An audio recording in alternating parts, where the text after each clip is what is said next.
I can tell we got an awful lot in common. Even though we look as different as can be, we don't even have to try to see things eye to eye. It just comes to us naturally. Come to think of it, I think we fit together.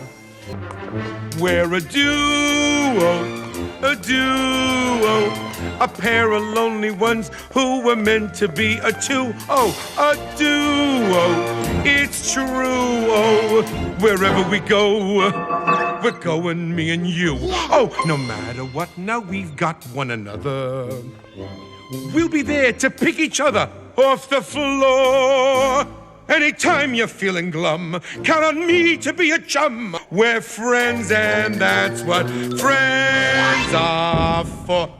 Hello, and welcome to another episode of Gameworms. I'm your host, Reil, and today I'll be walking you through one of the new factions of Twilight Imperium 4 that came with the Prophecy of Kings expansion, and this is the Naaz-Rokha Alliance. So the Naaz and Rokha being two completely separate species.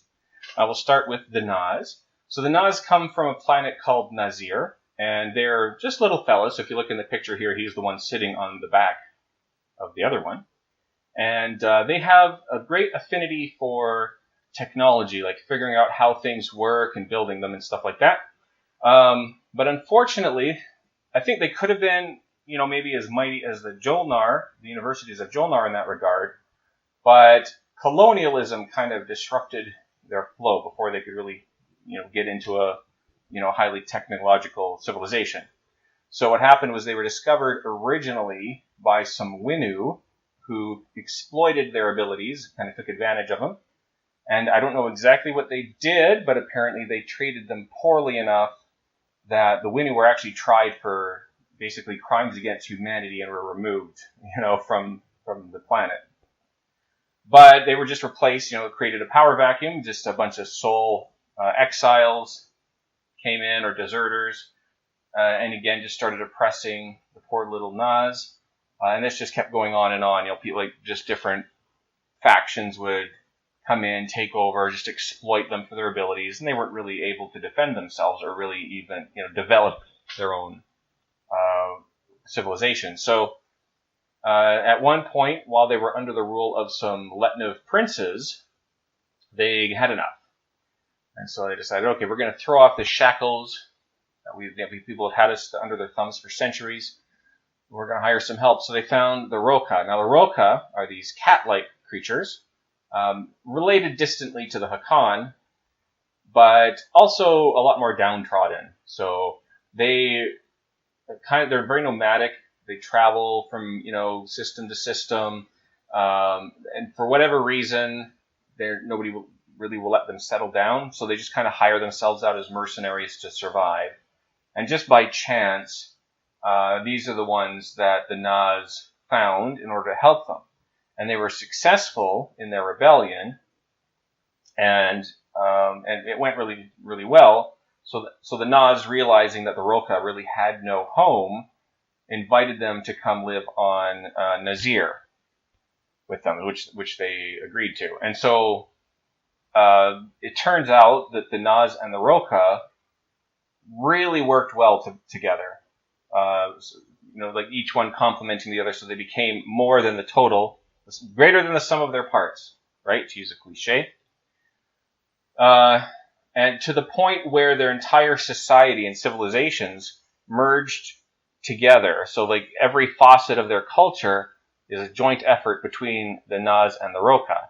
So for example, and this isn't me making this up, this is on the card.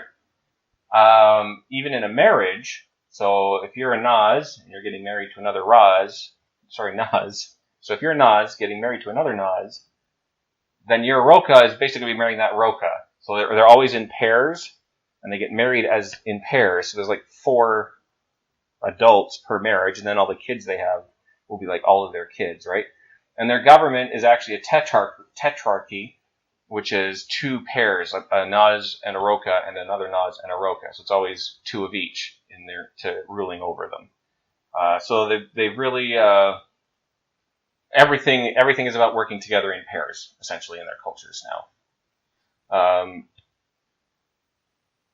Now that they have done this, so once they've kind of all moved together on Nazir, they also terraformed another planet, so they had another planet in their system called Rokha, which they've now terraformed, and they kind of live on both now. So for the most part, the Naaz-Rokha really were just, the Naaz in particular, really just happy to be out under the thumb of, colonists. And the Rokha just happy to have a place to live. Probably would have stayed out of the whole race to rule the galaxy sort of thing. It's not really their jam. They were happy to be left alone and kept in peace. But if you've seen the Krios episode, you'll remember that the Ghosts of, or was it the Mahakt episode? One of the episodes we talked about how the Mahakt faction was awakened. Is that an expedition of Krios ghosts were kind of hunting down the planet Ixth. And in doing so, they found an ancient man-made or Mahakt-made wormhole on Acheron, which they activated, but ended up exploding, which created a crack in reality, like a wormhole to another dimension, which is where the Volwraith came through, which is a video I'll be making in the future. But there was a pair of scientists, the Naaz-Rokha scientists that were with the Krios at the time, and they were some of the only people that were neither killed nor mind-controlled by the Mahakt. So they were able to escape. But not only did they escape, but they managed to get some of the readings from this terror in reality. And with their findings from observing it, they were able to develop a very effective source of energy by creating these little, wormholes through reality. Apparently it just makes really great energy. I don't know the physics behind it. But this energy source became extremely profitable for them. So this is kind of what rose the Naaz-Rokha to greatness in the galaxy, where people started to kind of see them as a respectable faction, on par with some of the other great races. And once they achieved that status, they started to realize, well, you know what? If the galaxy is looking for a leader that can unify all these different factions, then who is better to do it than we are? Because look at how well we've merged our societies together and worked together and become so great, so much more than we were before. Obviously, we should be the next in charge. So they've kind of thrown their hat in the ring for that. So how do they work in terms of gameplay? Well, a lot of their focus is on development, but unlike the Jolnar, whose focus is just like straight up research, you can kind of imagine lab research, a lot of the knowledge of the Naaz seems to come from more field research. So they have a lot of research aids that come from things like the ability to find relics and use relics very, very effectively, as well as optimizing use of tech planets and things like that. So they are kind of a tech-based faction in a sense, but not in the same way as the Jolnar. So let's take a look at their faction abilities. They have Distant Sun, so when you explore a planet that contains one of your mechs, you may draw one additional card. Choose one to resolve and discard the rest. So this is something introduced in the Prophecy of Kings expansion, is the exploration of planets. So when you take a neutral planet, you draw from, there's 3 decks, there's 3 types of planets, right? There's cultural planets, industrial planets, and hazardous planets. And when you take a neutral planet, you draw a card from the corresponding deck to see what you get. But in their case, if they have a mech on that planet, they can draw 2 instead of 1. Although they don't keep both, they choose one of the 2. All right, their second ability is Fabrication. Action, either purge 2 of your relic fragments of the same type to gain 1 relic, or purge 1 of your relic fragments to gain 1 command token. So normally it takes 3 fragments of the same type to create a relic, so you can draw a card from the relic deck. They can do it with 2, and if they have spares that they either don't want to trade or don't think they're going to make use of, they can just cash it in for a command token. Or maybe they're just really tight on command tokens, but that's an option for them. Okay, they don't really have any special, none of their base units have any special abilities. We'll just move on to their faction technologies. So they have prefab arcologies. So after you explore a planet, ready that planet. So, normally when you recover, when you take a planet for the first time, it comes in exhausted, so you can't use it. But they can ready it as soon as they explore it. So they essentially, with this tech, they're getting their planets up ready for use. They also have an ability called Supercharge. At the start of a combat round, you may exhaust this card to apply +1 to the result of each of your unit's combat rolls during this combat round. So I gather this is the essentially the Naaz essentially buffing the Rokha in combat. The Rokhas are really doing most of the fighting here. Okay, so that is their text. Their flagship is the Viz-Elvir, however that's pronounced. Your mechs in this system roll 1 additional die during combat. Now, the ship itself, you'll notice, is pretty lousy. Gets 2 dice, but they only hit on a 9 or a 10. 4 capacity is slightly better, but pretty worthless ship by itself. It aids the mechs. So, obviously that's going to be situational, but a little more firepower when you're trying to take a planet. And for a faction that's so focused... Oh, yes, hold on. So normally, you can only gather a relic when you take a neutral planet, but they have an ability that that'll be getting to shortly, that will let them explore planets that they take from someone else. So for somebody very focused on relics, it might be nice to just be able to easily go down, take planets, and explore them. Let's take a look at their mech, which is the Eidolon, and this is kind of a neat one because it's the only one I can think of that's two-sided. So on the first side, the side it starts on, it says if this unit is in the space area of the active system at the start of a space combat, flip this card. So it hits on it's the normal 2 dice and hit on a 6. But if it's being transported when combat begins, you get to flip it over. So basically, it's kind of and it turns into a Z-Grav Eidolon. So essentially, they have like they're mechs that have basically jets on them, so they can fly around from their carrier to help fight. They only hit on an 8 or higher, but it's a little bit more boost for your combat. If this unit is in the space area of the active system, it is also a ship at the end of a space battle in the active system. Flip this card. So basically, just for that space combat while they're being carried, they're flying out, they help fight, and they come back and land on their carrier, whatever was carrying them. So pretty handy little defense there. Let's have a look at their leaders.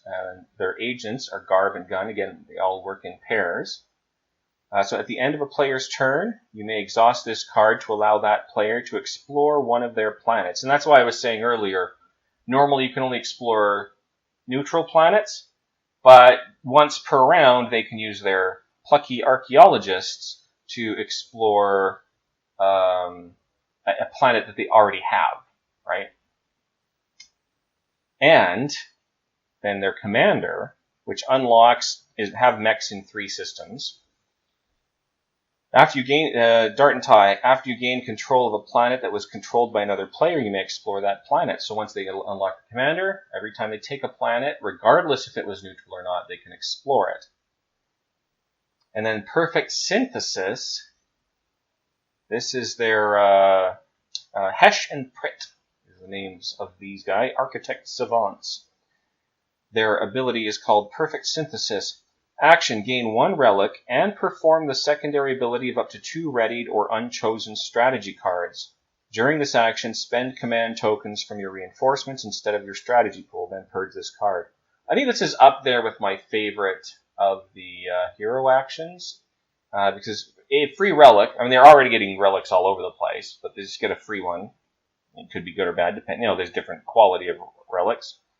But even just using the 2 secondaries, so these have to be cards that haven't been played yet. They either have to be unchosen or still not yet played. So probably a good idea to play this like at the beginning of the round. But yeah, you could pop, warfare and technology or whatever, and you don't have to spend the tokens from your strategy pool to do the secondary. You just pay out of your reinforcements, right? So that's pretty cool. Really good one there. And you know what I just realized is normally I begin by going over just kind of reviewing their starting technology and their units, but I forgot. I had some technical difficulties that probably are edited out now, but yeah, and in the midst of all that excitement, I forgot to cover those. So let me flip that back over. All right, so starting units: 2 carriers, 1 destroyer, 2 fighters, 1 mech, 3 infantry, and 1 space dock. So only 3 infantry, but they do have the 2 carriers, so they can still. Oh, they have the mech. Sorry, what am I talking about? They don't really need to worry about those 3 infantry because they got a mech to go with it and 2 carriers. So expansion should not be a problem for these guys in the very beginning, and that's very important because their planet system, even though it's a dual system, they only have a total of 3 resources and 3 influence. So, early expansion might be pretty important for these guys, especially because they're out looking for relics all the time anyways. And also they start with 2 technologies that come from the expansion, and I don't generally really go into what the technologies are because I do plan on doing a video about that at some point. But these ones are just so thematic and appropriate for the Naaz-Rokha. Just real quick. Psychoarchaeology.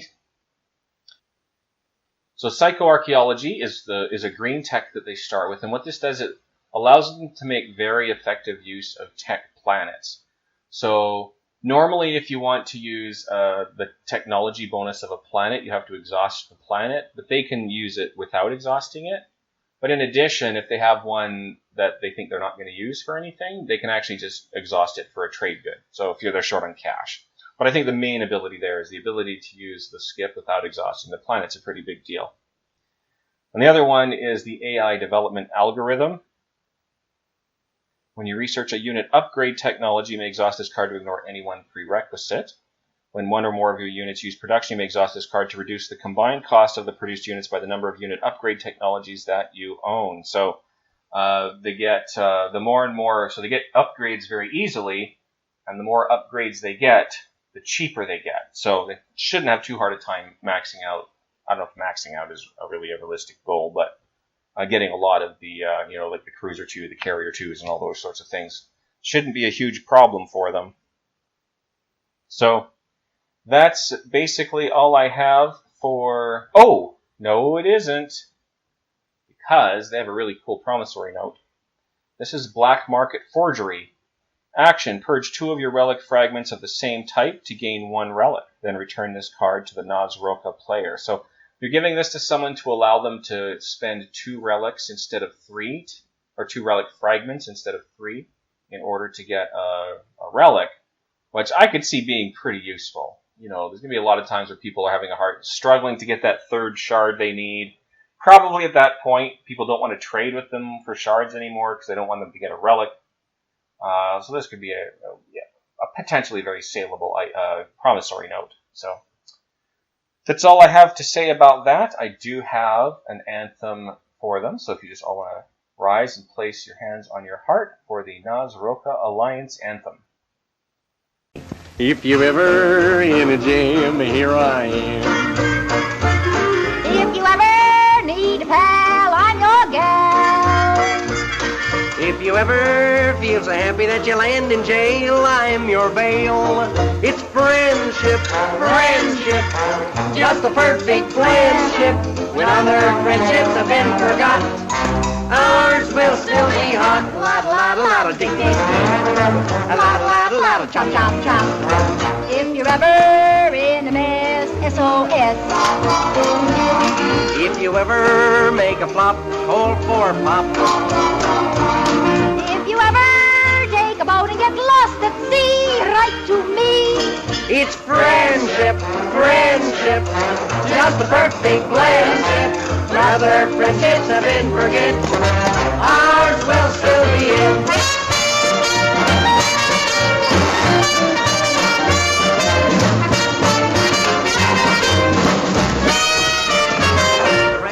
Racky, zoot, zoot, zoot. Geeby, geeby, geeby, yip, yip, yip. Donkey, donkey, donkey, hey, hey, hey. If you're ever down the well, ring my bell. If you're ever up a tree, phone to me. If you ever lose your teeth when you're out to dine, borrow mine. Thank you. It's friendship, friendship, just a perfect blendship. When other friendships have ceased to gel, ours will still be swell.